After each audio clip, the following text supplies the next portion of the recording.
उस दिन हम सबसे बिगर यूनिट ऑफ चार्ज का बात कर चुके हुए थे। Means 1 faraday equal to 96,500 coulomb. और आज हम इससे स्मॉलेस्ट यूनिट का बात करेंगे। मीन्स कि सेकेंड लेक्चर में हम ये सब बात कर चुके हैं और आज थर्ड लेक्चर में इसके बारे में बात करेंगे कि स्मॉलर यूनिट ऑफ चार्ज क्या होता है। उसके बाद देखते हैं कुछ स्मॉलेस्ट यूनिट ऑफ चार्ज। उसमें है 1 मिली कुलम्ब। क्या है? 1 मिली कुलम्ब। इसको मिली कुलम्ब को स्मॉल एम सी से डिनोट करते हैं, C4 कुलम्ब, जो कि 10⁻³ कुलम्ब के बराबर होता है। उसके बाद है micro coulomb, 1 micro coulomb, Meucci. इसको म्यूसी पढ़ते हैं। क्या पढ़ते हैं? म्यूसी पढ़ते हैं। 1 म्यूसी इक्वल टू कितना होता है? 10⁻⁻6 कुलम्ब। उसके बाद है 1 नैनो कुलम्ब। नैनो कुलम्ब को NC से डिनोट करते हैं। और 1 NC इक्वल टू कितना होता है? 10⁻⁻9 कुलम्ब। उसके बाद है 1 pico coulomb, PC। 1 pico coulomb equal to होता है 10⁻⁻12 कुलम्ब। चलिए, इस सब को देखने के बाद आगे हम जानते हैं कि चार्ज कैसा क्वांटिटी है। पता है आपको? चार्ज एक स्केलर क्वांटिटी है। स्केलर क्वांटिटी आपको पता ही होगा, 11th में बेसिक्स में आप पढ़े थे, बेसिक्स फिजिक्स में। ठीक है, तो वहां पे बेसिक मैथ यानी कि फिजिक्स पढ़ने से पहले आपको बेसिक मैथ पढ़ाया जाता है वहां, फिर भी हम आपको बता देते हैं। स्केलर क्वांटिटी मीन्स कि ये वेक्टर अलजेब्रा के रूल को फॉलो करता है। इसको हम लोग अलजेब्रिकली ऐड कर सकते हैं। ये वेक्टर एडिशन कर सकते हैं। हम एक एग्जांपल से आपको समझाते हैं। सपोज कि Q1 एक चार्ज है, ठीक है, जो कि दिया है 5 कुलम्ब है। और दूसरा चार्ज हम लेते हैं Q2, ये है -3 कुलम्ब। क्या है? -3 कुलम्ब। उसके बाद देखिए, हम बोले कि स्केलर क्वांटिटी है, मीन्स कि इसको हम लोग अल्जेब्रिकली ऐड कर सकते हैं, वेक्टर एडिशन। तो इसको डायरेक्ट हम ऐड कर देते हैं Q1 प्लस Q2, जो कि बराबर होगा 5 कुलम्ब प्लस का 5 कुलम्ब। और अल्जेब्रिकली ऐड करने यहाँ प्लस का सिंबल दे दिया और माइनस का 3 कुलम्ब गिवन था। तो यहां से हम लिख सकते हैं 5C और -3C, यानी कि 5 coulomb -3 coulomb equal to 2 coulomb. अगर इसी को हम लोग सब्ट्रैक्ट करें, Q1 अल्जेब्रिकली सब्ट्रैक्ट भी किया जा सकता है, तो Q1 minus Q2 means +5 coulomb, minus का सिंबल यहाँ दे दिए। और उसके बाद ये हो गया -3 कुलम दिया हुआ है, तो 5C और माइनस माइनस कितना प्लस, तो 5C + 3C equal to 8 coulomb. अब हम देखते हैं डायमेंशन ऑफ चार्ज। चार्ज का डायमेंशन क्या होता है? आप 10th क्लास में पढ़े हुए होंगे इलेक्ट्रिसिटी में चैप्टर में कि rate of flow of charge per unit time is called electricity. कहता है कि rate of flow of charge यानी कि चार्ज को फ्लो करने का rate of flow of charge, ठीक ना, ये पर यूनिट टाइम उसको हम लोग इलेक्ट्रिसिटी कहते हैं। इसको हम लोग लिखेंगे I = Q/T। और Q = लिख सकते हैं ये डिवाइड में, तो इधर जाके मल्टीप्लाई में हो जाएगा, Q = I × T। Q का डायमेंशन Q ही होता है, I का ऐसे, और फिर T को डायमेंशनली ऐसे लिखते हैं। और Q = I फॉर A, यहाँ I को A से रिप्लेस कर दिया और T को T ही रहने दिए, ठीक है। तो यहां से हम लोग Q = लिख सकते हैं, Q का dimension M0 L0 A1 T1 means M0 L0 A1 T1, ठीक है। ये जो है डायमेंशन ऑफ चार्ज है। क्या है? डायमेंशन ऑफ चार्ज है, और ये एक ड्राइव्ड क्वांटिटी है, ठीक है। अगर आपसे कोई पूछे कि जो डायमेंशन ऑफ चार्ज है ये फंडामेंटल क्वांटिटी है या ड्राइव्ड क्वांटिटी है, ठीक है, तो आप बताइएगा कि ये डिराइव्ड क्वांटिटी है, ठीक। उसके बाद प्रॉपर्टीज ऑफ इलेक्ट्रिक चार्ज पे हम आते हैं। उसमें है सबसे पहला प्रॉपर्टी आपको पढ़ना है कि सबसे पहला प्रॉपर्टी आपका है चार्ज इज क्वांटाइज्ड। क्या है? Charge is quantized. इसका मतलब ये हुआ कि कोई एक बॉडी है, ठीक है। क्या है? सपोज करो ये बॉडी है, ठीक। कैसा? ये बॉडी है, इस पे जो चार्ज होगा वो इंटीग्रल मल्टीपल होगा smallest unit of electric charge, E का इंटीग्रल मल्टीपल होगा, ठीक ना। इंटीजर मतलब 1 2 3 -1 -2 -3, ना फ्रैक्शन में केवल और केवल नहीं हो, इंटीग्रल मल्टीपल होगा स्मॉलेस्ट यूनिट ऑफ चार्ज। और इसी को हम लोग फंडामेंटल चार्ज भी बोलेंगे। वही यहाँ पे जो था ना फंडामेंटल और डिराइव्ड क्वांटिटी, तो यहाँ से आपको पता चल गया होगा कि फंडामेंटल डिराइव्ड क्वांटिटी का difference.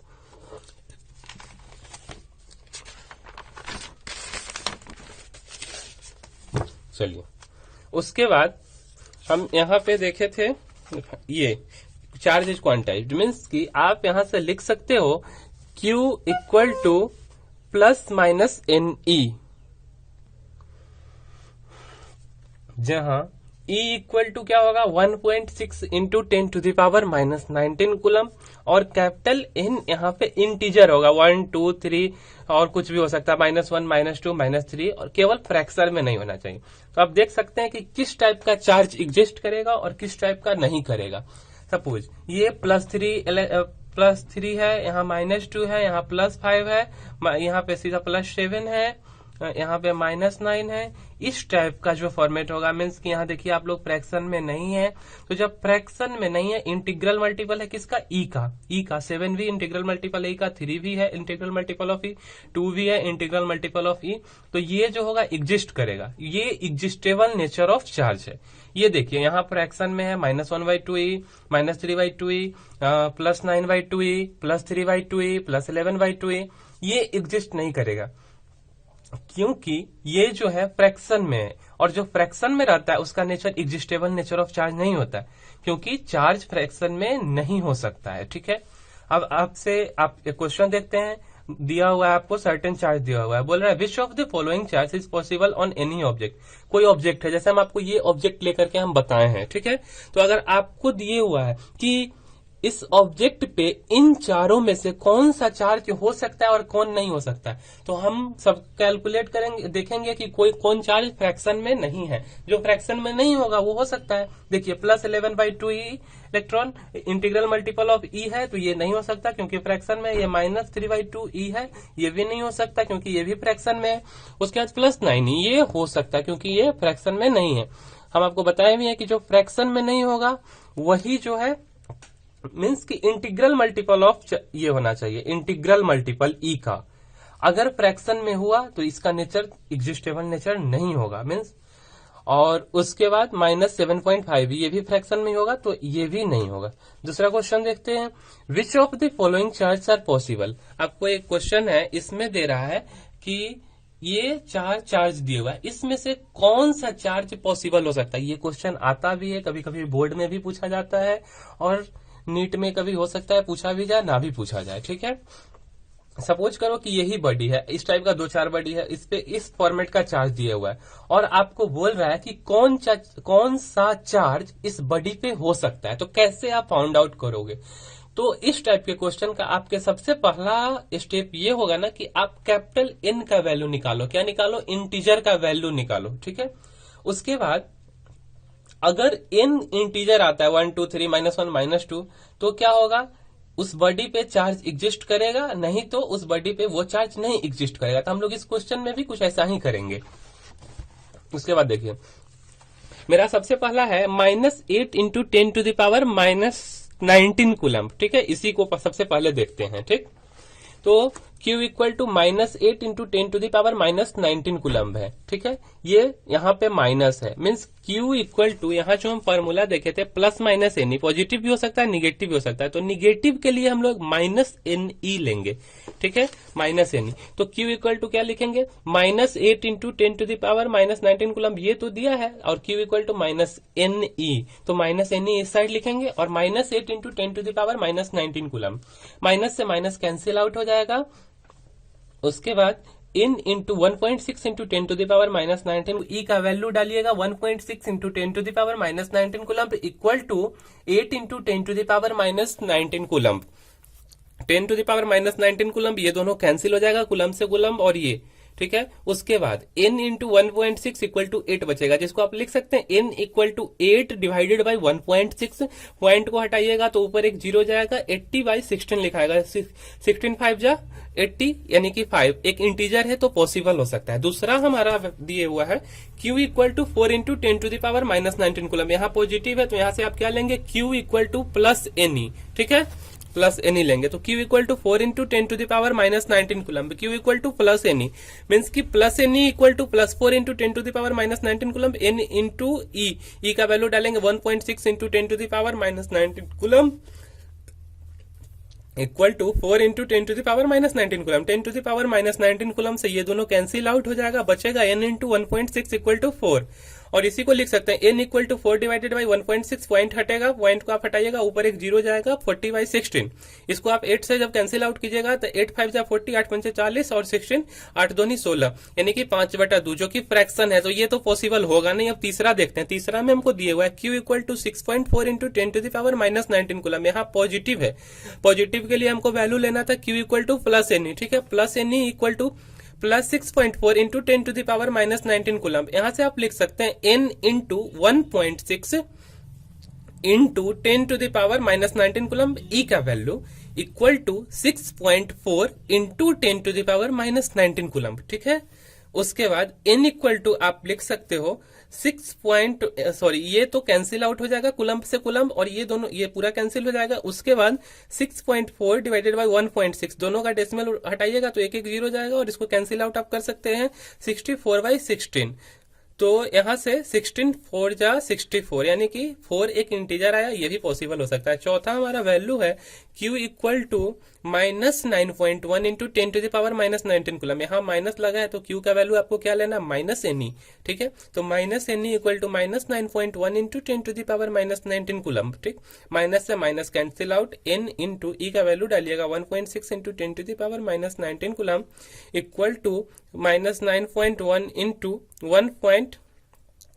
9.1 into 10 to the power -19 coulomb. ये दोनों भी कैंसिल हो जाएगा, बचेगा n इंटू 1.6 इक्वल टू 9.1, ठीक है। उसको आप लिख सकते हैं n इक्वल टू 9.1 इंटू 16, और इसी को डेसिमल हटाइएगा, सॉरी डेसिमल में तो है नहीं, पॉइंट हटाइएगा तो 91/16 आ जाएगा। फ्रैक्शन यहाँ पे आ गया, ये भी संभव नहीं है। अब देखते हैं दूसरा क्वेश्चन। कहता है कि दूसरा क्वेश्चन में आपको नंबर ऑफ इलेक्ट्रॉन्स निकालना है। क्या निकालना है? और चार्ज जो इस बार दिया है वो दिया है मिली कूलम में। मिली कूलम में आपको बताए थे कि 10 to the power -3 coulomb of ये चार्ज होता है। 1 मिली कूलम इक्वल टू इतना होता है, ठीक है। आपको यहाँ पे अभी जस्ट हम बताए थे 1 milli coulomb equal to 10 to the power -3 coulomb, ठीक। तो देखिए Q इक्वल टू इतना दिया है, यानी कि ये तो पॉजिटिव है, ये आपको पता है। तो आप क्या लिख सकते हो, यहां से प्लस NE आप लिखोगे। क्या लिखोगे? प्लस NE, ठीक है। प्लस NE इक्वल टू 3.2, और एक कूलम में 10 टू द पावर -3, एक मिली कूलम में 10 टू द पावर -3 कूलम। तो यहाँ मिली कूलम को जब आप रिप्लेस करोगे तो 3.2 into 10 to the power -3 coulomb आप लिखेंगे, ठीक है। उसके बाद हो जाएगा n इंटू ई का वैल्यू डालिएगा 1.6 into 10 to the power -19 coulomb equal to 3.2 into 10 to the power -3 coulomb. तो n इक्वल टू आपको मिलेगा 3.2 into 10 to the power -3 coulomb divided by 1.6 into 10 to the power -19 coulomb. उसके बाद यहां से decimal हटाइएगा तो दोनों साइड ऊपर और नीचे एक एक जीरो आ जाएगा। उसके बाद 10 टू द पावर -3 और यहाँ 10 टू द पावर -19 कूलम और कूलम यहाँ कैंसिल आउट हो जाएगा, ठीक है। और ये भी कैंसिल आउट हो जाएगा, और 32/16 जो है 2 टाइम्स में कैंसिल आउट होगा, ठीक है। तो यहाँ से आप लिख सकते हैं 2 into 1 into 10 to the power -3। Exponent में आप पढ़े होंगे कि जब पावर नीचे निगेटिव रहता है ऊपर जाता है तो पॉजिटिव हो जाता है, जब बेस सेम होता है तो 10 का पावर -3 है, ये निगेटिव वाला ऊपर जाएगा तो पॉजिटिव हो जाएगा, प्लस का 19, ठीक है। तो n इक्वल टू लिख सकते हैं 2 इंटू 10 टू द पावर 16। तो इतना नंबर ऑफ इलेक्ट्रॉन्स होगा। इस टाइप का क्वेश्चन नीट में और बोर्ड में आता है, मोस्ट प्रोबेबल चांस रहता है आने का। चलिए अब दूसरा प्रॉपर्टी देखते हैं। दूसरा प्रॉपर्टी क्या कहता है कि चार्ज जो है, ठीक है, सारा तो चार्ज का प्रॉपर्टी पढ़े तो चार्ज से रिलेटेड ही होगा। तो कोई आइसोलेटेड सिस्टम है। कैसा सिस्टम है? Isolated system. आइसोलेटेड सिस्टम का मतलब होता है फुल्ली क्लोज्ड सिस्टम। कैसा system? Fully closed system means कि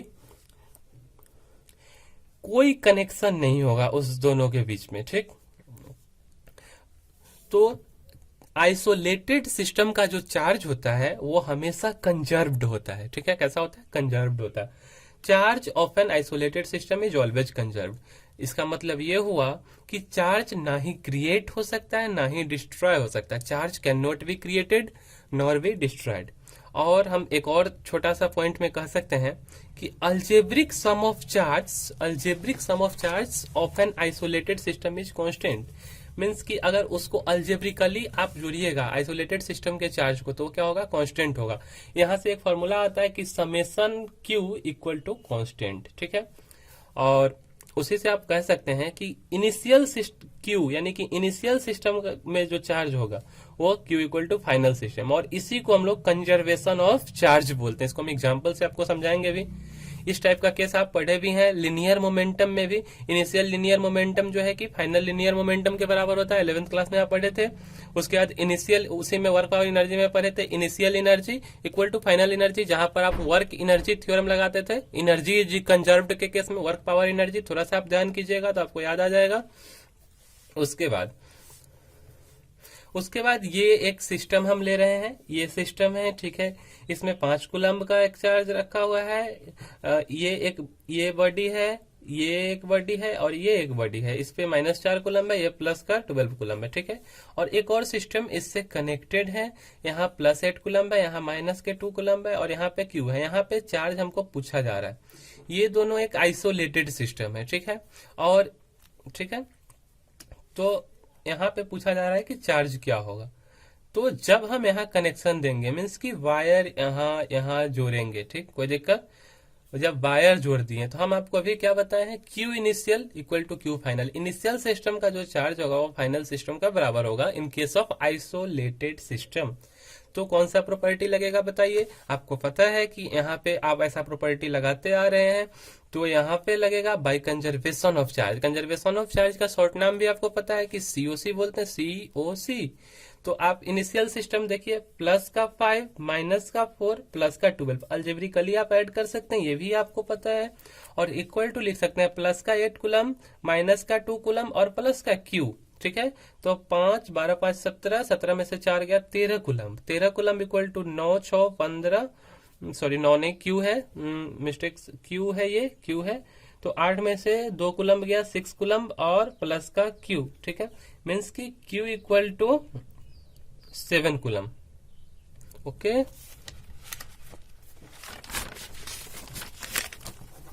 चलिए यहां से कंक्लूजन आपको क्या मिला है। अभी जो आप पढ़े हैं, क्या आपका पॉइंट था, थोड़ा सा ध्यान कीजिए। आप पढ़े कि कोई आइसोलेटेड सिस्टम है तो उस सिस्टम में चार्ज ऑलवेज कंजर्व्ड होता है, ठीक ना। क्या होता है, ऑलवेज कंजर्व्ड होता है, ठीक। मीन्स की चार्ज ना ही क्रिएट हो सकता है ना ही डिस्ट्रॉय हो सकता है। Charge of an isolated system is always conserved, means charge can neither be created nor be destroy. और जो ये प्रॉपर्टी है आपका चार्जेज कंजर्व्ड वाला, ये प्रॉपर्टी आपको कैपेसिटर में काफी यूज होगा। तो जब कैपेसिटर पढ़ेंगे तो उस टाइम पे हम बात करेंगे इसको और डिटेल में। अभी आप बस इस प्रॉपर्टी को ध्यान में रखिए, ये बोर्ड के पॉइंट ऑफ व्यू से ये प्रॉपर्टी काफी इंपॉर्टेंट है। उसके बाद हम देखते हैं तीसरा प्रॉपर्टी। तीसरा प्रॉपर्टी हमारा क्या कहता है, कहता है कि charge is always associated with mass. Means charge है तो मास होगा। क्या है, चार्ज है। अगर ये बॉडी है, सपोज कीजिए इस बॉडी पे चार्ज है, कुछ ना कुछ मास तो होगा। अगर बॉडी है तो मास होगा, ठीक है। और बॉडी पे चार्ज है, अगर सपोज करो, देखो ये क्या है, हमारा एक बॉडी है, या कुछ भी ले लो आप, ऐसे समझ सकते हो। ये एक हमारा बॉडी है, ठीक है, और इस पे चार्ज है। क्या है, चार्ज है। तो इस पे चार्ज है तो इस बॉडी का कुछ ना कुछ तो मास होगा। अब सपोज इस बॉडी का थोड़ा ज्यादा मास है, ये हेवियर बॉडी है। अगर हम दूसरा कोई बॉडी ले लें, ठीक है, अगर ये बॉडी लिए तो ये क्या है, वीकर बॉडी है, ठीक। इसका वेट काफी कम है, तो इसका मास कम होगा। अगर इस पे चार्ज है 10 ग्राम ही, तो चार्ज अगर होगा, मीन्स की बिना मास के चार्ज हो ही नहीं सकता। चार्ज हमेशा मास के साथ होगा, बिना मास के चार्ज नहीं एग्जिस्ट करेगा। ये एक बहुत ही बड़ा रूल है फिजिक्स का। आपको हम दिखाते हैं, देखिए क्या होता है। जैसे इलेक्ट्रॉन, इलेक्ट्रॉन मीन्स माइनस ही चार्ज, ठीक है, और मास ऑफ इलेक्ट्रॉन होगा कुछ ना कुछ। उसी तरीके से प्रोटॉन, प्रोटॉन है प्लस ही, ठीक है, और मास ऑफ प्रोटॉन होगा कुछ ना कुछ। उसके बाद न्यूट्रॉन, न्यूट्रॉन पे कोई चार्ज नहीं होता है, आपको पता है, लेकिन मास ऑफ न्यूट्रॉन होता है। और यहां से आप क्या कर सकते हो, ये बताओ कि charge is always associated with mass, means कि बिना मास के चार्ज आ ही नहीं सकता है। उसके बाद आपको एक बहुत ही अच्छा सा शब्द सुनने को मिलता है, स्पेसिफिक चार्ज। स्पेसिफिक चार्ज, ये टर्म हमेशा यूज होता है फिजिक्स में, ठीक है, और इस चैप्टर में तो खास करके होगा। तो स्पेसिफिक चार्ज को जनरली अल्फा से लोग डिनोट करते हैं, ठीक है। इसको ऐसा बोला जाता है कि चार्ज पर यूनिट मास, क्या होता है कि चार्ज चार्ज पर यूनिट मास, ये देखो ये क्या है चार्ज और ये क्या है पर यूनिट मास, पर यूनिट मास, चार्ज पर यूनिट मास, ये इसको हम लोग अल्फा से डिनोट करते हैं, इसको हम लोग बोलेंगे specific charge. Okay, specific charge, charge per unit mass is known as specific charge, alpha equal to Q by M, ठीक है। उसके बाद देखिए, अब आते हैं हम फोर्थ प्रॉपर्टी का बात करते हैं। फोर्थ प्रॉपर्टी क्या कहता है, ये प्रॉपर्टी आपको अच्छे से पता होगा कि like charge are repel to each other, like charge एक दूसरे को रिपल्सन करता है। सपोज करो कि इस पेन पे पॉजिटिव चार्ज है और इस पेन पे भी पॉजिटिव चार्ज है, ठीक है, इस दोनों को नजदीक लाएंगे तो ये नजदीक नहीं आएगा, रिपेल करेगा, ये वाला इसको, ये इधर भागेगा और ये वाला इधर भागेगा, रिपल्सन क्रिएट होगा, ठीक ना। क्या, क्यों, क्योंकि लाइक चार्ज है, ठीक। और अगर अनलाइक रहे, सपोज इस पे प्लस है और इस पे माइनस चार्ज है, तो ये क्या होगा, अट्रैक्शन होगा। आपको हम एग्जाम्पल से भी समझाते हैं, ठीक है। जब जैसे कि यहाँ माइनस क्यू है, यहाँ माइनस क्यू है, यहाँ प्लस क्यू, यहाँ प्लस क्यू, देखो दोनों का नेचर कैसा है, निगेटिव नेचर का चार्ज है यहाँ, और यहाँ पॉजिटिव नेचर है, ठीक है। मीन्स कि इसको कह सकते हो, बस अगर आप इतना को देखो तो ये है लाइक चार्ज का कॉम्बिनेशन है। सेम इस टाइप ये भी लाइक चार्ज का कॉम्बिनेशन, मीन्स ये कॉम्बिनेशन ऑफ लाइक चार्ज है। लाइक चार्ज का कॉम्बिनेशन मतलब क्या होता है कि अगर पॉजिटिव पॉजिटिव है तो पूरे बॉडी पे पॉजिटिव चार्ज रहेगा। इस दोनों का बात करें, इस दोनों पे प्लस है, इस पे भी प्लस चार्ज है, ये पॉजिटिव मीन्स कि लाइक चार्ज है। अगर निगेटिव इस पे होगा, इस पे भी निगेटिव हुआ, तो दोनों लाइक चार्ज बोलेंगे। Combination of like charge means कि दोनों का पोलैरिटी सेम है। सेम पोलैरिटी जब रहेगा तो क्या होगा, रिपल्सन होगा, मीन्स कि एक दूसरे को रिपेल करेगा। ठीक उसी तरीके से आप देखिए दूसरा, यहाँ माइनस क्यू है, यहाँ प्लस क्यू है, यहाँ प्लस क्यू है तो यहाँ माइनस क्यू है, ठीक ना। देखो इस नेचर को देखो, minus plus means opposite nature, plus minus opposite nature, means कि अनलाइक चार्ज है। जैसे इस पे प्लस है तो इस पे माइनस है, इस पे माइनस है तो इस पे प्लस है, इस टाइप के, ठीक है। तो ये कॉम्बिनेशन है अनलाइक चार्ज का, ठीक है। अनलाइक चार्ज मीन्स की अपोजिट पोलैरिटी, कैसा पोलैरिटी, अपोजिट। और अपोजिट पोलैरिटी का क्या मतलब हुआ कि अट्रैक्ट करेगा, अट्रैक्शन होगा इस दोनों में। एग्जाम्पल आप देख सकते हैं एनसीईआरटी के electric charge and fields second page में ये एग्जाम्पल आपको दिए हुआ है, ठीक है। इसमें क्या रहता है कि कहीं के क्लिप से आप सिल्क रड को, आप सिल्क थ्रेड को हैंग कर दो, ठीक है। तो ये रहा सिल्क थ्रेड, और यहाँ पे कोई भी चीज है जिस, मतलब सपोज एक बॉल है, उस बॉल पे लाइक चार्ज है निगेटिव या निगेटिव का, या उसी बॉल पे लाइक चार्ज है पॉजिटिव पॉजिटिव का, तो क्या होगा, एक दूसरे का रिपल्सन होगा। और दूसरे केस में देखिए हैंगिंग बॉब या कुछ भी आप ले सकते हो उस टाइप के केस में। और यहाँ पे देखिए इस बॉब पे एक पे माइनस है, एक पे प्लस है, मीन्स अनलाइक नेचर का चार्ज है, क्या होगा, अट्रैक्शन होगा। आप देखिए ये दोनों दूर जा रहा है, भाग रहा है, और ये दोनों करीब आ रहा है, ठीक ना। ये होता है लाइक अनलाइक। चलिए अब देखते हैं हम फिफ्थ प्रॉपर्टी। फिफ्थ प्रॉपर्टी है वो प्रॉपर्टी, आपको मीन्स उतना डिटेल में तो नहीं पढ़ना है। ये प्रॉपर्टी जो है, इस प्रॉपर्टी में ये बोलता है कि चार्ज जो है वो रिलेटिविस्टिकली इनवेरिएंट है। कैसा है, इनवेरिएंट है, मीन्स की चार्ज जो है मोशन से इंडिपेंडेंट है। कैसा है, इंडिपेंडेंट है, ठीक ना। ये जो है रिलेटिविस्टिकली, ये आपको बीएससी या बीटेक में आपको पढ़ना पड़ेगा, ठीक ना। मीन्स की चार्ज जो है वो मोशन से इंडिपेंडेंट होगा, ठीक है। इस बॉडी पे चार्ज है तो ये बॉडी मूव कर रहा है तो चार्ज भी मूव करेगा, ठीक ना। इस बॉडी पे चार्ज है, लेकिन कह रहा है कि charge is independent from motion, ये हमेशा होता है, ठीक ना। लेकिन मोशन से, स्पीड से नहीं। इस बॉडी में कुछ वेलोसिटी आ जाए, आपको हम हर एक चीज बताते हैं, ये बॉडी है, इस बॉडी में अगर वेलोसिटी आ जाए, ठीक ना, तो हम आपको क्या बोले, तो उस केस में इंडिपेंडेंट नहीं होगा, ठीक ना। और जो मास होता है, ऐसा इसलिए हम बोल सकते हैं क्योंकि ये बॉडी में सर्टेन मास आ गया है, ठीक है। और मास जो होता है वो स्पीड पे डिपेंड नहीं करता है, ठीक।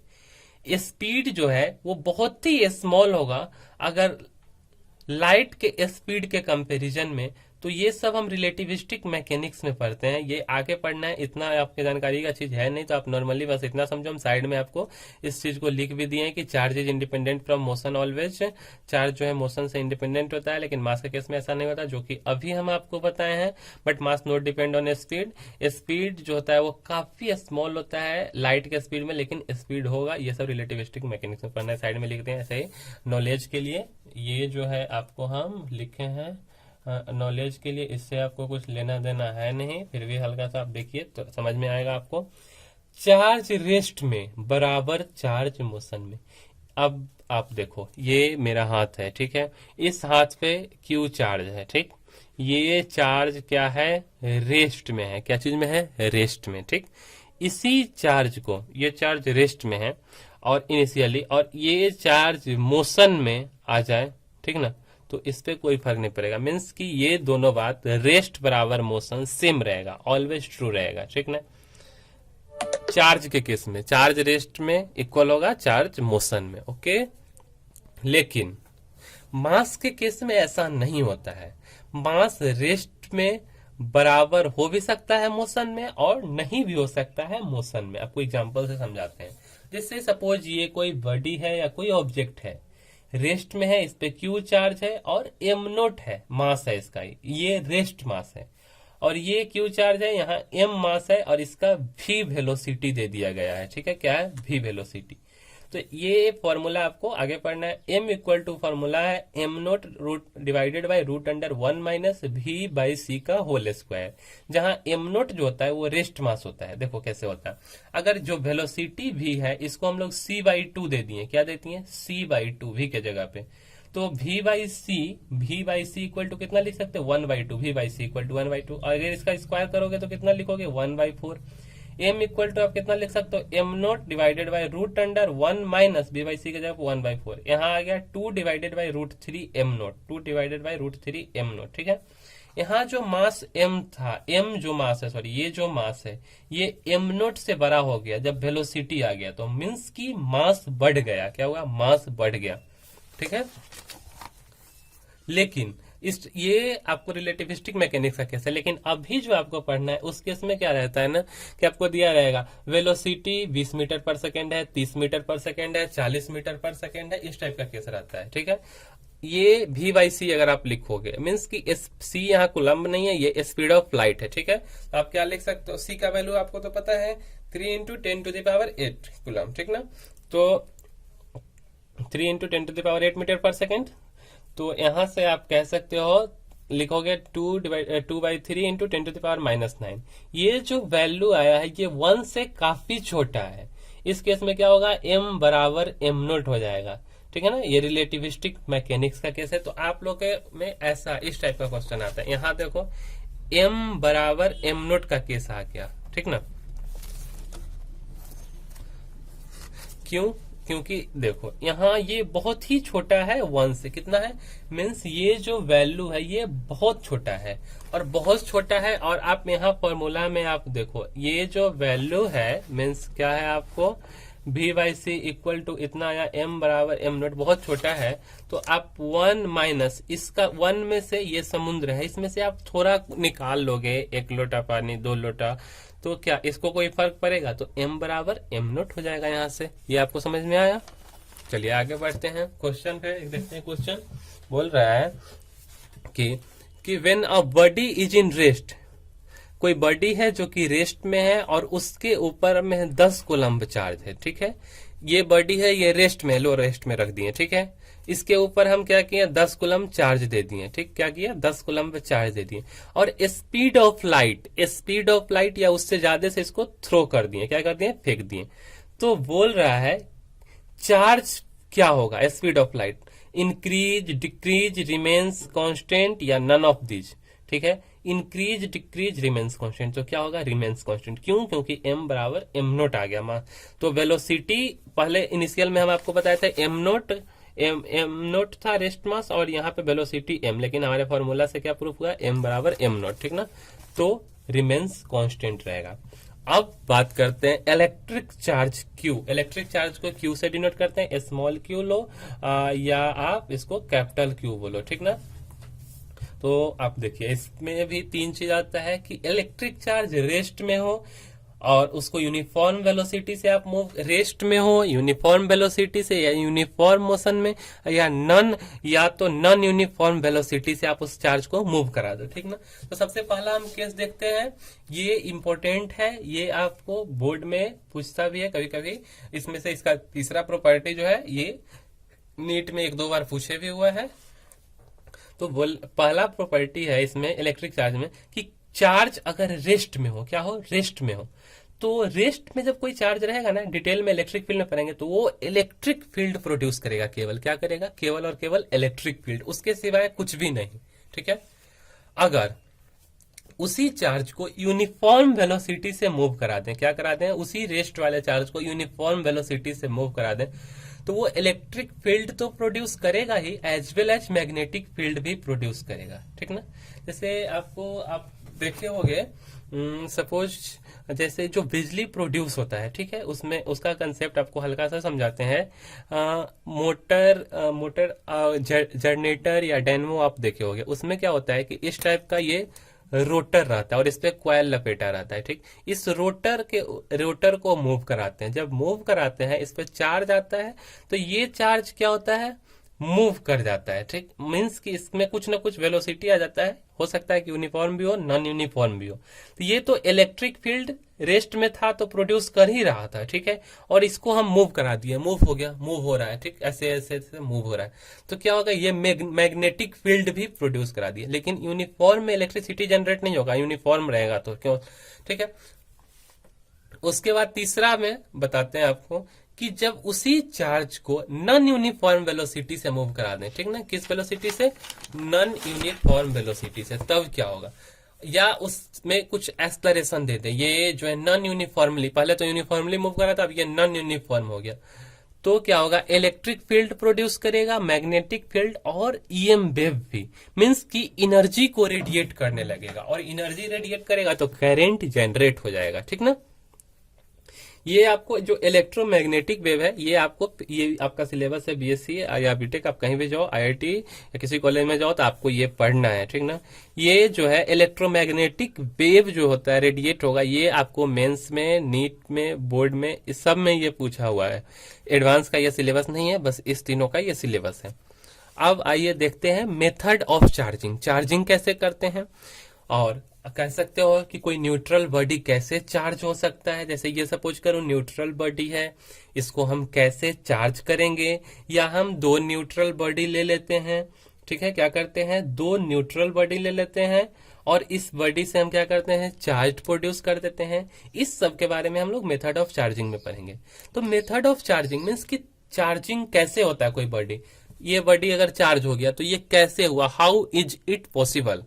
तो इसका तीन मेथड है, कितना मेथड है, तीन मेथड है। सबसे पहला कंडक्शन मेथड, क्या है, कंडक्शन मेथड। कंडक्शन का मतलब होता है कांटेक्ट मेथड। कैसा मेथड, कांटेक्ट मेथड, मीन्स ये दो बॉडी है, इसको कंटेक्ट में ला दिए, मीन्स की टच करा दिए, ये हो गया कंटेक्ट मेथड, ठीक है। आगे हम बताते हैं डिटेल में। दूसरा है बाय फ्रिक्शन और रबिंग, फ्रिक्शन या रबिंग, इस दोनों को आप रब कर दो, इस टाइप का केस। और तीसरा है इंडक्शन मेथड, बिना कांटेक्ट किए हुए, ये दूर रहेगा और चार्ज कर देना। तो सबसे पहले हम बात करते हैं कंडक्शन मीन्स कांटेक्ट मेथड का। उसमें हम दो बॉडी लेते हैं, ठीक है, कितने बॉडी, दो बॉडी। पहला बॉडी लिए, ठीक, इस बॉडी पे निगेटिव चार्ज है, माइनस क्यू है, ये निगेटिवली चार्ज बॉडी। और दूसरा बॉडी हम लोग न्यूट्रल बॉडी लिए, plus minus plus minus plus minus, ठीक है, इस टाइप का न्यूट्रल बॉडी, यही मतलब इक्वल नंबर ऑफ इलेक्ट्रॉन और प्रोटॉन होता है, तो न्यूट्रल होता है बॉडी, यहाँ चार्ज जीरो है। इसके बाद हम क्या करते हैं, इस दोनों बॉडी को, इस फिगर के बाद देखिए ये वाला जो फिगर है, इसमें दोनों बॉडी को कंटेक्ट में ला देते हैं। तो ये जो माइनस का चार्ज है, यहाँ आप देखिए ये माइनस का चार्ज है और यहाँ प्लस माइनस है, ये माइनस वाला इधर चला जाएगा, प्लस वाले को खींचेगा, मीन्स कि यहाँ अट्रैक्शन होगा, क्योंकि इसके करीब में प्लस वाला, माइनस वाला तो रिपल्सन हो जाएगा और इधर कुछ बच जाएगा, कुछ चार्ज, ठीक है। उसके बाद क्या हो गया, यहाँ पे माइनस आ गया, ये कांटेक्ट में था, इसके बाद आप इसको सेपरेट कर दो, ठीक है। क्या किए, इसको सेपरेट कर दिए, अलग हटा दिए। पहले ऐसे था, इसको ऐसे टच करा दिए, पहले ऐसे था, इसको ऐसे टच करा दिए, उसके बाद इसको अलग कर दिए। तो यहां से कुछ माइनस चला गया, और उसके बाद क्या हुआ कि माइनस जाने के बाद प्लस वाले को तो कैंसिल आउट करते गए, ऐसा तो नहीं कि यहाँ 3 ही प्लस है, और भी बहुत सारे होंगे, तो प्लस वाले को कैंसिल करते जाएगा। तो यहाँ भी, तो उसके बाद थर्ड फिगर में देखें, यहाँ तो माइनस बचा है और प्लस वाला कुछ खत्म हो जाएगा, तो फिर यहाँ भी माइनस ही बचेगा। तो यहाँ जो है कि -Q1 और यहाँ -Q2 चार्ज आ गया। लेकिन इसमें क्या होता है कि इनिशियली जितना चार्ज था, सपोज ये बॉडी पे जितना चार्ज पहले से था, निगेटिव निगेटिव निगेटिव, ठीक है, तो बाद में मीन्स कि जब ये दोनों बॉडी चार्ज होगा, इस दोनों को जब आप ऐड करो तो फिर फाइनली इतना ही चार्ज होना चाहिए। उसके बाद देखिए, अब हम यहां से देखते हैं कि इस दोनों बॉडी पे मीन्स कि ये दोनों जो हमारा बॉडी था, ये और ये, इस दोनों पे नेट चार्ज कितना आया, net charge, total amount of charge. तो यहां हम लगाते हैं conservation of charge, initial system बराबर फाइनल सिस्टम, इनिशियल सिस्टम बराबर फाइनल सिस्टम, ठीक है। तो इनिशियल सिस्टम में आप चार्ज देखिए क्या था, -Q और 0 चार्ज था, और फाइनल सिस्टम है -Q1 -Q2, फाइनल सिस्टम है -Q1 -Q2, ठीक है। तो यहाँ पे -Q plus 0 equal to -Q1 plus -Q2, यहाँ से -Q equal to -Q1 -Q2, इसको सॉल्व कीजिएगा तो -Q equal to minus common ले लिए, Q1 प्लस Q2, माइनस से माइनस कट गया, Q equal to Q1 plus Q2, ठीक है। उसके बाद है सेकेंड मेथड है बाय फ्रिक्शन और रबिंग, फ्रिक्शन और रबिंग, इस टाइप का केस, इसको रब कर रहे हैं, ठीक है। इसमें भी कांटेक्ट मेथड ही होता है। इसमें सबसे पहले हम एक न्यूट्रल बॉडी ले लेते हैं और एक दूसरा न्यूट्रल बॉडी ले लेते हैं, ठीक है, दोनों अलग अलग है। उसके बाद क्या करते हैं, दोनों को कंटेक्ट कराते हैं, और कंटेक्ट कराने के बाद इसको रब करते हैं। जैसे ही हम रब करना शुरू करेंगे ना, तो क्या होगा कि यहाँ हीट जनरेट हो जाएगा, हीट जनरेट होगा। तो जो आउटर मोस्ट सेल में इलेक्ट्रॉन होगा, आउटर मोस्ट सेल में, ठीक है, वो बाहर निकलने लगेगा, ठीक, और उसके बाद हो जाएगा एक बॉडी से दूसरे बॉडी में ट्रांसफर करेगा। जैसे इस टाइप का सेल है, ठीक है, तो जो आउटर मोस्ट सेल में इलेक्ट्रॉन होगा ये बाहर निकलेगा, ठीक ना, क्या होगा, बाहर निकलेगा और ये दूसरे बॉडी में चला जाएगा, ठीक है। इसके बाद इसको सेपरेट कर देते हैं, कैसे होता है ये भी आपको हम बताते हैं। यहाँ माइनस माइनस माइनस आ गया, क्योंकि इधर से माइनस इधर आ रहा है, कैसे आ रहा है ये आपको समझाते हैं। इधर से माइनस जब आ जाएगा तो ये दोनों तो न्यूट्रल था, तो एक पे प्लस बढ़ जाएगा और यहाँ इधर ज्यादा माइनस आ जाएगा, तो यहाँ पे माइनस चार्ज हो जाएगा, ठीक है। इसमें क्या होता है कि आप देखिए कि इलेक्ट्रॉन एफिनिटी का केस आता है। केमिस्ट्री में इलेक्ट्रॉन एफिनिटी आप लोग पढ़े हैं, ठीक ना। इलेक्ट्रॉन एफिनिटी में क्या होता है कि इलेक्ट्रॉन को एक्सेप्ट करने का हायर टेंडेंसी, जैसे ये जो बॉडी है इसके पास बहुत अधिक टेंडेंसी है कि इलेक्ट्रॉन को अट्रैक्ट कर लेगा, इलेक्ट्रॉन लविंग है, क्या है, इलेक्ट्रॉन लविंग है। जिसका इलेक्ट्रॉन एफिनिटी ज्यादा होगा वो इलेक्ट्रॉन लविंग होगा। तो यहां से इलेक्ट्रॉन लव किया, इधर से खींच रहा है, तो जो इलेक्ट्रॉन लविंग है वो निगेटिव चार्ज हो जाएगा, और जो इलेक्ट्रॉन रिपेलिंग है या गिविंग है, इलेक्ट्रॉन गिविंग वाला नेचर का है, वो पॉजिटिव चार्ज हो जाएगा। तो इसका इलेक्ट्रॉन एफिनिटी क्या होगा, ज्यादा होगा, क्योंकि ये इलेक्ट्रॉन लविंग है, इलेक्ट्रॉन को अपने अंदर पुलिंग करता है, पुलिंग पावर है। और ये क्या है, इसका इलेक्ट्रॉन एफिनिटी कम है, तो ये पॉजिटिव चार्ज। तो यहाँ से एक केस आपको ये भी पता चलेगा कि जो इलेक्ट्रॉन लविंग है वो उसके पास निगेटिव चार्ज आता है, और जो इलेक्ट्रॉन रिपेलिंग है, या ऐसे समझो कि जिसका इलेक्ट्रॉन एफिनिटी कम है, रिपेलिंग नहीं, तो वो क्या होगा, पॉजिटिव चार्ज उस पर क्रिएट होगा, ठीक है। वहां थोड़ा डिफिनेशन भी हम लिख दिया है। Electron affinity means higher tendency of accepting electron, अधिक टेंडेंसी होगा इलेक्ट्रॉन को एक्सेप्ट करने का। एग्जाम्पल से देखते हैं, ये है ग्लास रड, क्या है, ग्लास रड ले लो या प्लास्टिक का रड, आप कुछ भी ले लो, और ये है सिल्क का क्लॉथ, ये क्या है, क्लॉथ है सिल्क का, ठीक है। ग्लास रड दोनों न्यूट्रल है, अब दोनों को हम कांटेक्ट में लाते हैं, ठीक ना। जो सिल्क का क्लॉथ होता है ना, ये जो होता है अमीनो एसिड का पॉलीमर होता है। आपको थोड़ा समझाते हैं लिख करके, क्या होता है, अमीनो एसिड का पॉलीमर ऑफ अमीनो एसिड, ठीक है। अमीनो एसिड का ये फॉर्मूला होता है H2N CH COOH single bond RCH से, ठीक है, ये होता है अमीनो एसिड, ठीक है। तो जो ये जो होता है अमीनो एसिड, ये इलेक्ट्रॉन लविंग होता है, मीन्स इसका इलेक्ट्रॉन एफिनिटी हायर होता है। तो ग्लास रड हो या प्लास्टिक रड, यहां से ये इलेक्ट्रॉन को खींचेगा अपने तरफ, पुशिंग करेगा, ठीक ना। केमिस्ट्री के भाषा में आपको समझाने, तो क्या होगा, इस पे निगेटिव चार्ज हो जाएगा, इस पे पॉजिटिव चार्ज हो जाएगा। आपको बताया कि जिसके पास जिसका इलेक्ट्रॉन एफिनिटी ज्यादा होगा उस पे निगेटिव, और जिसका कम होगा इलेक्ट्रॉन एफिनिटी उससे पॉजिटिव चार्ज। तो यहाँ निगेटिव आ गया, यहाँ पॉजिटिव आ गया। अगर फिजिक्स के भाषा में देखो तो क्या होता है ना कि वर्क फंक्शन, वर्क फंक्शन जो ग्लास का होता है वो कम होता है सिल्क क्लॉथ के तुलना में। 5 ग्लास का होता है 5 लेस देन 5 सिल्क क्लॉथ। इसको आपको आगे पढ़ना है इसके बारे में। तो जो ग्लास रड का वर्क फंक्शन है वो सिल्क क्लॉथ से कम है। तो ग्लास रड का जो इलेक्ट्रॉन होगा वो आसानी से डिटैच्ड हो जाएगा और सिल्क क्लॉथ में ट्रांसफर हो जाएगा। ट्रांसफर हो गया, ये ग्लास रड, ये सिल्क क्लॉथ, ग्लास रड से सिल्क क्लॉथ में इजिली ट्रांसफर हो जाएगा, ठीक ना। तीसरा प्रॉपर्टी है बाय इंडक्शन, मीन्स बिना कंटेक्ट के इंडक्शन, ठीक है। ये ग्लास रड है, ये निगेटिवली चार्ज है और ये न्यूट्रल है, means equal number of electron proton है, ठीक है। तो प्रोटॉन को हम इधर रख दिए, इलेक्ट्रॉन को सबको अलग रख दिए, है इक्वल नंबर, इतना आपको ध्यान में रखना है, ठीक। ये निगेटिवली चार्ज रड है, क्या है, निगेटिवली चार्ज रड है। उसके बाद कैसा है, क्या है कि इस स्फीयर को इंसुलेटेड स्टैंड से हम लोग क्या करते हैं, अटैच कर देते हैं। इसके बाद हम क्या कर रहे हैं ना कि ये जो है ग्लास रड और ये है आपका स्फीयर, इस स्फीयर को अर्थिंग कर देते हैं, ये अर्थिंग का सिंबल है। तो जो स्फीयर में जो निगेटिवली चार्ज होगा वो निगेटिवली चार्ज अर्थ में चला जाएगा, क्योंकि अर्थ में huge amount of negatively charge electrons है ऑलरेडी, ठीक है। तो अर्थ में huge amount of negatively charge electrons है, तो क्या होगा कि मोर नंबर है तो यह खींच लेगा अपने तरफ, क्योंकि इसके पास मोर पावर है, तो ये खींच लिया, ठीक है। अच्छा चलिए, इसको खींच लेने के बाद में इस साइड में बचेगा पॉजिटिवली चार्ज, ठीक है। तो ये पॉजिटिव वाला और ये निगेटिव वाला एक दूसरे को अट्रैक्शन मतलब अट्रैक्टिंग नेचर में रहेगा, ठीक।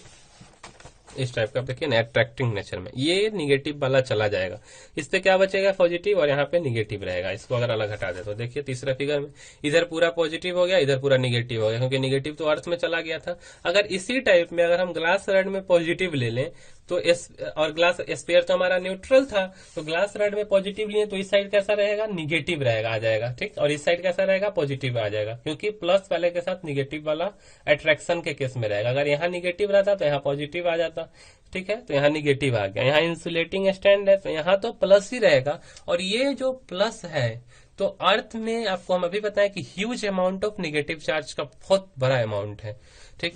तो अर्थ से अब इस बार निगेटिव चार्ज आ जाएगा इसमें और इस प्लस वाले को न्यूट्रलाइज कर देगा या खत्म कर देगा और निगेटिव वाला भर जाएगा। देखो इलेक्ट्रॉन आ रहा है अर्थ से, ये अर्थिंग का सिंबल है, इलेक्ट्रॉन गया पूरा को निगेटिव कर दिया, ठीक है। उसके बाद तब क्या हुआ, ये पॉजिटिव बन गया, ये निगेटिव बन गया। चलिए अब आगे देखते हैं। उसके बाद है इसी में एक तीसरा देख लीजिए कि ये ग्लास रड है, ये न्यूट्रल स्फीयर है, ठीक है। ये निगेटिव है तो यहाँ क्या रहेगा, पॉजिटिव रहेगा, और यहाँ क्या रहेगा, निगेटिव रहेगा, ओके। उसके बाद क्या करते हैं कि इस न्यूट्रल स्फीयर से एक और न्यूट्रल स्फीयर को हम जोड़ देते हैं। इस ग्लास रड में एक न्यूट्रल स्फीयर है और ये दूसरा न्यूट्रल स्फीयर है, तो इस न्यूट्रल स्फीयर से हम एक और न्यूट्रल स्फीयर को जोड़ देते हैं। सबको हमको चार्ज करना है, ये निगेटिव तो यहाँ पॉजिटिव, यहाँ निगेटिव, यहाँ जो निगेटिव है तो ये अगर मतलब यहाँ निगेटिव है तो ये निगेटिव इस साइड जाएगा, इस स्फीयर में जाएगा। जाने के बाद क्या हो रहा है कि ये अनलाइक है तो अनलाइक अट्रैक्टिव नेचर में रहेगा, और ये निगेटिव वाले और ये निगेटिव वाले रिपल्सन के केस में रहेगा, ठीक ना, रिपल्सन के केस में रहेगा। तो जब आप तीनों को सेपरेट करोगे तो ये तो ऑलरेडी निगेटिव चार्ज था, ये पॉजिटिव चार्ज और ये निगेटिव चार्ज, तो निगेटिव वाले के नजदीक में उल्टा आता है, ठीक ना। यहाँ यूनिफॉर्मली पॉजिटिव चार्ज, यहाँ यूनिफॉर्मली निगेटिव चार्ज। अगर निगेटिव वाले के बगल वाला बॉडी पॉजिटिव चार्ज और उसके बगल वाला निगेटिव चार्ज, सेम उसी तरीके से यहाँ निगेटिव की जगह आप यहाँ क्या करो, पॉजिटिव ले लो। तो जब पॉजिटिव आप ये लोगे तो ये पॉजिटिव तो ये निगेटिवली चार्ज होगा और ये पॉजिटिवली चार्ज होगा थर्ड वाला बॉडी, ठीक है। तो इतना ही, फिर उसके बाद हम आगे अब नेक्स्ट लेक्चर में बात करेंगे चार्ज डेंसिटी और इससे रिलेटेड। तो आज के लिए इतना ही, इसको आप अच्छे से पढ़िए, नोट कीजिए और समझिए। इससे ज्यादा आपको किसी भी एग्जाम में इससे ज्यादा कहीं से नहीं पूछा जाएगा। तो प्लीज मेरा आप लोगों से ये रिक्वेस्ट है कि आप इसको अच्छे से पढ़िए, समझे और एनालाइज करें, क्योंकि पढ़िएगा तभी फिजिक्स समझ में आएगा। फिजिक्स टफ नहीं है, काफी इजी है। So thank you.